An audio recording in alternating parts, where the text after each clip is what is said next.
اعتق ولدي، كنموت بالحريق. ياك لاباس با؟ البوله وليدي ما كتبغيش تخرج يا ولدي. وفي الغالب با هادي تقدر تكون البروستات، اللي هي واحد اللحيمه اللي كتكون تحت النبوله. وشنا هي هاد البروستات يا وليدي؟ تبع معايا با بغيت تعرف شنو هي البروستات. البروستات با هي غده صغيره عند الرجال جايه تحت النبوله وكتدور داك الواد اللي كيهبط مع البول. الخدمه ديالها هي كتنتج السائل اللي كيغذي الحيوانات المنويه. فاش كيكبر الراجل تقدر تنفخ وتزير مزيان النبوله.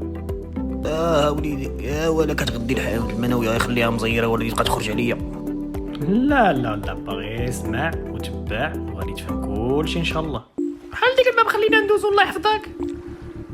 واش غير اجي دوز ولا اطلق داك البور اللي غادي نطردك عباد الله. واش انا كرهت ولا اش كاين تما ديك البروستات؟ هاد الناس اللي تعاود برك نص عليا انا. واش انا ما عندي شوف لي شي حل الشاف. كيما شفت با المشكل هنا هو البروستات، والحل في المرحله الاولى هو الدواء. وفي الاخر كيبقى الحل دائما الاولي هو الدواء، ولكن دائما كاين هناك مجموعه من الحلول البروستات. السؤال اللي كيبقى لنا فحال ما نفعش الدواء شنو هو الحل؟ ابوني جيم بارطاج، وهادشي غنعرفوه في الريلات الجايين، وهادشي كله باش تعلم وتعلم ناس اخرين. السلام عليكم.